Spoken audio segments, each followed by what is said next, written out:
Hello and welcome to Cartoonist Kayfabe. My name is Jim Rugg. I'm Ed Piskor. And I'm Tom Scholey. Going to look at a very fun Mr. Miracle special by Steve Rude and Mark Evanier today. But before we dive into this, Ed, tell us about Red Room. Murder on the Dark Web for Fun and Profit is the name of the game in the Red Room universe. If you see that issue number 1, scoop up that issue number 1 because we sold out. We're going to have to go into reprints for that thing. Each issue tells you a complete story. 2 issues out there right now. New books come out every 4 weeks or so. And you could pre-order those comics at your local comic shop. If you don't have a good shop, within the vicinity, order and pre-order the comics through the Fantagraphics website in my link tree in the description below this video. Also, if you want to read the comics right this minute, go to my Patreon, patreon.com/edpiskor. $3 gets you the archive there. I have well over 100 pages of Red Room comics up there as we speak. Into the 5th issue online right now, and I put up new strips every Tuesday. How about you, Tom?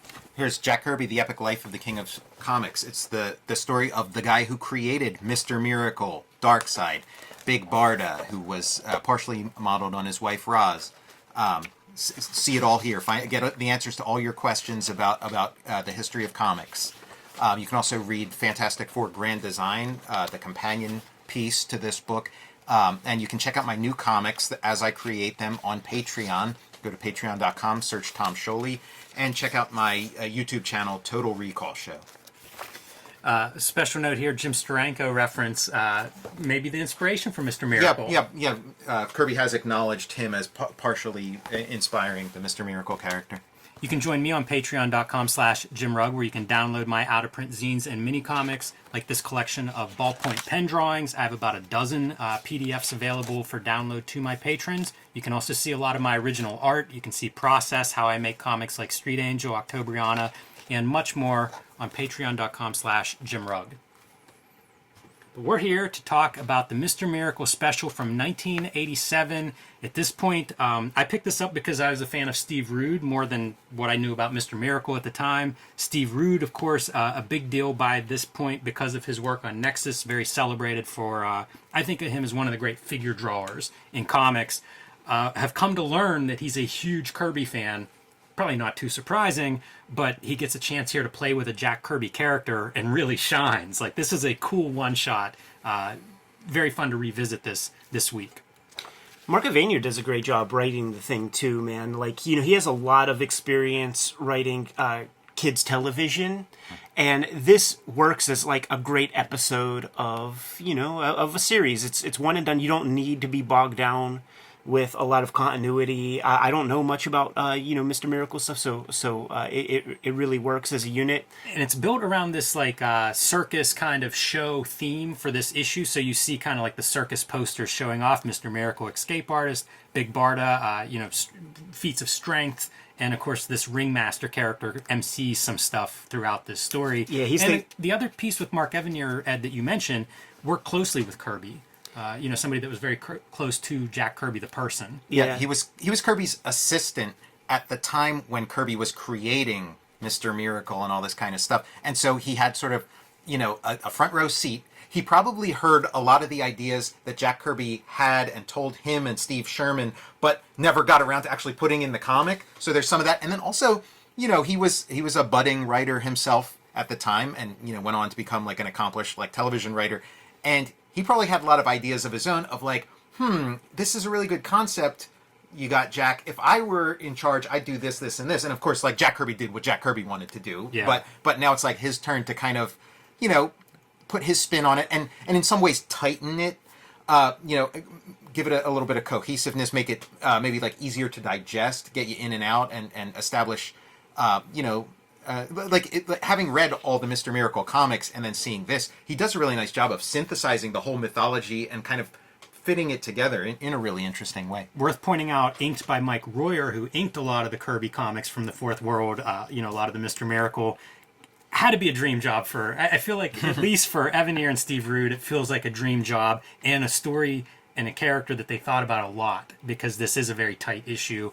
And starts out, right away, let's get some action of Mr. Miracle doing one of his death-defying escapes, tied up, put in a safe, and dropped out of an airplane. How's he going to get out of this one? Big Barda, not a fan of her husband, Mr. Miracle's escape routines, and that's what we see here in this first scene.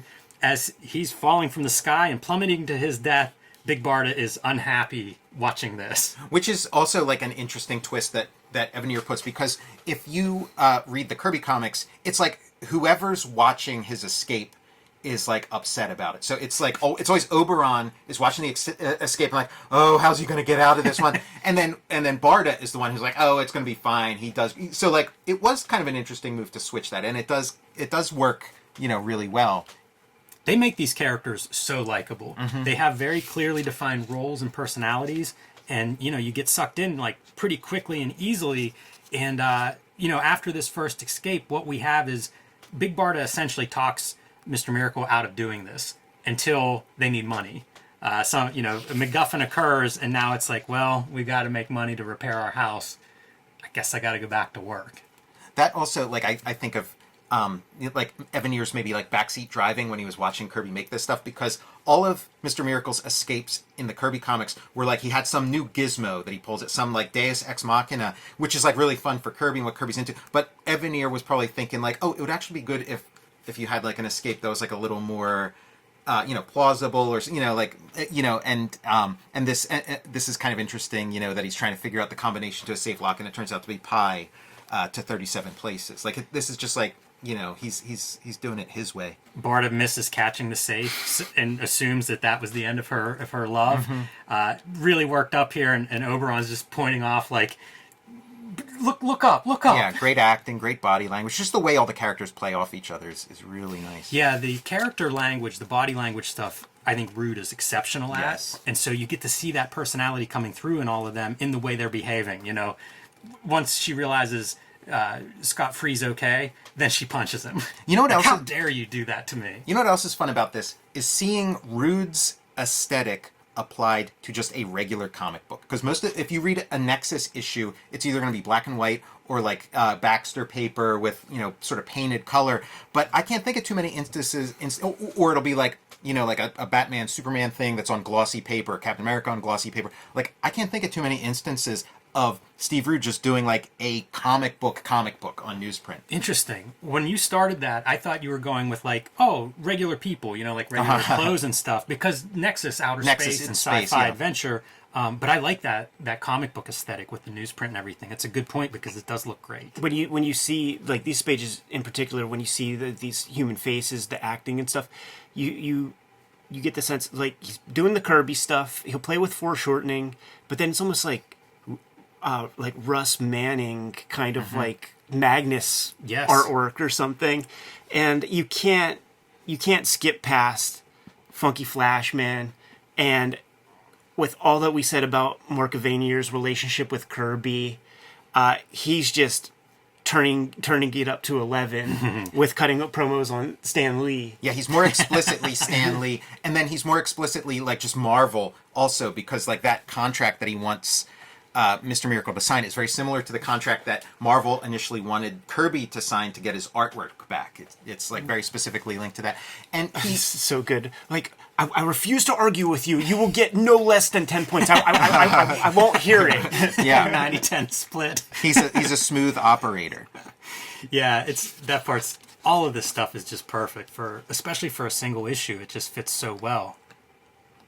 Love whenever you get to see Big Barda showing off that super strength, the comic book moments, right, of picking up a boulder and then just casually throwing it aside. He's good with that stuff. You see the tension in her arms and her face. Yeah, anything with weight feels like it has that weight. Tying in like all this circus stuff is kind of like a really good element too, and that was something that came like later in Kirby's run, where it was like, okay, we're going to take this show on the road, we're going to put this show on, we're going to, and like it just never. That's the Scooby-Doo stuff that you were talking about. Yeah. But also in the early issues, they would talk about like, okay, we're going to put a show together, and that's what this routine is for. But then they never showed you the show, like in those early. But so here it's like, okay, they're part of like a circus family, and like they're just, it's just. Like, Evanier's had, like, 10 years to kind of think about this thing that he was, like, right there for, and it's kind of gelled into something that's really, I think, built to last. Yeah, and so Barda convinces Scott to give this up, no more escapes, leaving Oberon as, like, the third wheel now out on his own. What's he gonna do? Cool flashbacks to the Fourth World stuff, like seeing when Scott Free was part of, the I don't know, slaves, whatever they were. Yeah, the Granny Goodness Orphanage. Kill for Darkseid, die for Darkseid. And a lot of these are like just references to Kirby panels. Nice coloring too to distinguish that flashback sequence. Long ago and far away. Metron looks really cool. Mm-hmm. Rude really just does nail everything. The Russ Manning influence head is a good call. I think that's his other giant we passed up influence. some Toth stuff. With Barda and Scott Free underneath the tree in silhouette, like they're, lest we forget the Toth piece of the Rude puzzle. Yeah, it's a real West Coast influence. Those West Coast influences. I think of Dave Stevens as sort of like a contemporary of Steve Rude, and having those same kind of influences. Royer was Manning's inker, so there's another connection right there. Yeah, it's really, the pieces of this fit so much better than your typical comic book. The interlocutor Carney Barker as caption is a really nice motif too. Feels like Eisnerian, and then when you see like the serifed font, like that's an Eisner stroke too. It's just Todd Klein is such a good letterer, like that he can't help himself but make it like way tighter. Yeah, all those little pieces just do fit well. And it's almost a lost art doing the single issue that is just complete and satisfying on its own. It helps that it's established characters, but it's still rare that you get this much, like, it just all comes together well. It implies a history that actually isn't in the original stuff, which I think is, like a great thing you can do in a single issue. Yeah, worth noting that the reason their house gets destroyed and they need the money to rebuild it is because Darkseid is sending people after Mr. Miracle. He's mad that he escaped Apocalypse and sending his minions to bring him back, make him pay. There's you can't help but focus on odd stuff every now and then, man. And like seeing our little guy right here and the drawing that Rude does to show him straining to like reach the button. You see the bottom of the soles of the shoes and stuff like that. Is hard body language to draw. Very tough stuff, man. And Steve Rude makes it look so good. I didn't even notice that part of him like being up on his tiptoes. It is so good. It's such a small detail. Like I see stuff like that and then I start thinking of Jaime. Yeah. You That's a great point. I think they have some of that overlapping influence. And all these guys we're naming are these like West Coast California guys. They had that aesthetic. I'm ignorant. Where is Rude a California guy? I don't know the answer to that, but I mean, like a lot of these influence, like Russ Manning, I think was Definitely, California. yeah. Dave Stevens, all those guys. But like the only, I don't know where Steve Rude is from, but I don't think that he's a West Coast Midwest. Guy. I think he's like Wisconsin or something. Look at how great that figure is of him just jumping out of the way. This figure, we could Super go on dynamic. and on. Evanier and Rude like talked about doing like an ongoing like New Gods series like after this, and it's just like the schedules didn't, like the timing didn't work out, but you can only imagine. This makes me think, I'm trying to figure out like where Space Ghost fits time wise, because it probably would have been like maybe within a year of this. Did Evanier write that? I think he was connected to it. Yeah, interesting to think of those guys coming together. Check the footage, guys. We made a video about that one too. There you see the house damage, and again, Steve Rude can draw everything. I'm a fan of a cutaway. Shouts to Dan Zetwalk. It's fun too because it's a callback. It's a callback to our splash page cutaway where we get to see the inside of the safe. Now we're seeing the inside of his house. And it's a literal cutaway because it's like the roof actually got blown off. Yeah, total storytelling piece. So meanwhile, Oberon's out trying to find a job, ends up at this circus that's going out of business, and he's back to be like, guys, we could use you, save this circus, and perfect timing as he walks in the hole in the wall to get into the house. Looks like they could use a couple of extra bucks too.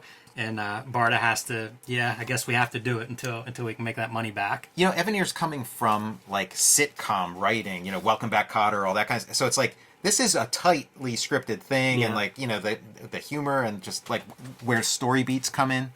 I love any of this stuff, like any of the background details. Barda is part of the circus act, of course, just spinning barbells around, world's strongest woman. This is a hard image to compose, man, and Rude just does it beautifully. Also, like whenever this guy pops in, Rude always makes it a good point to kind of like weave him into the composition really, really well. He never sticks out like a sore thumb. He'll be a cab driving hack or, he appears in like the perfect places. Yeah, it's fantastic. And even whenever he is out, it's still interacting with, it's almost like the carnival poster that he's peeling down and looking over the top of it. So good. I like how Miracle and Barda are presented as like, they're big acts, I always they like were that. lucky to get them. Yeah, they're all-stars. They're going to turn the fortunes of this circus around. They recognize them as being the headliners. You see the fat lady has put on weight since they've gotten the circus turned around. It's just a strange panel. She's gained 20 pounds since he saved them. Counting their money behind the scenes. I like all the circus behind the scenes stuff too. It reminds me of pro wrestling coming from like the carnival. Gooba gobble gooba. We accept you one of us. Fantastic. Another one of the contorted into one of his traps. And with the benefit of seeing some of those Fourth World characters. Really great page. I feel like I've seen that photograph of a Stanley.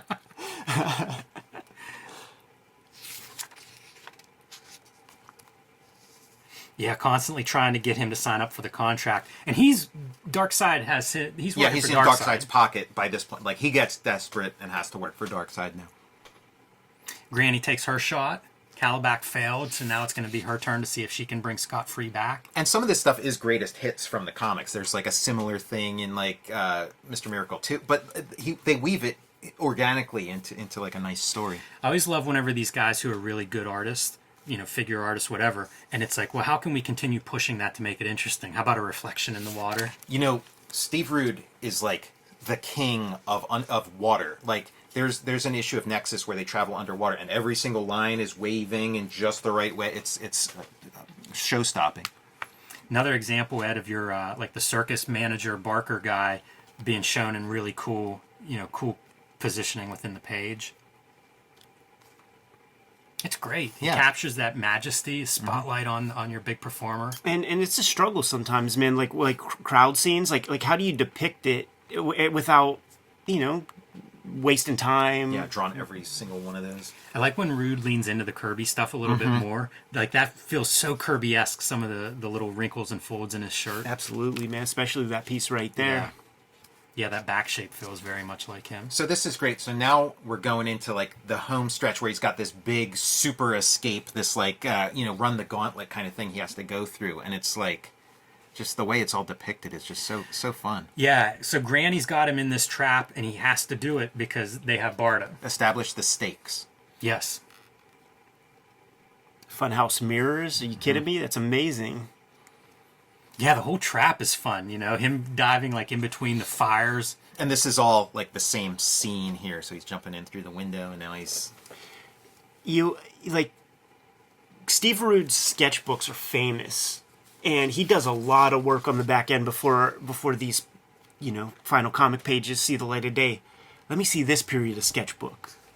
Do you remember, for a long time, Phantom had a Steve Rude Mr. Miracle drawing Still on do? the wall? Still do. I stared at it yesterday at my signing. This is so awesome. Yeah, it is. He would come to town often. Every Pittsburgh Comic-Con, he would be right next to Mike Barron, man. Every single year. Speaking of water and his ability to do water, like just barely keeping his face above out of the water, just enough room to breathe. And then piranhas. Piranha, yeah. An 80s staple. 80s? I feel like I've seen piranhas in maybe an upcoming issue of Red Room. Yeah, that's right. That's pretty great too, where you have like the water all busting out and then the aftermath where it's just like puddles and stuff on the ground. I had to draw something like this recently. Don't want to give away any too much information. Top secret project. That's a fun figure for being giant upper body. That looks like it should be a muscle figure. Yeah. Yeah, this is like if you read an issue of Nexus, there's like a ton, like every panel there's some new crazy looking alien showing up, some robot. It really plays to his strength and what he's bringing from something like Nexus, where he's demonstrated his ability to do those drawings. Great silhouette. And then some more Jaime storytelling right here. Fun lettering. I feel like that's Todd Klein on these lettering effects.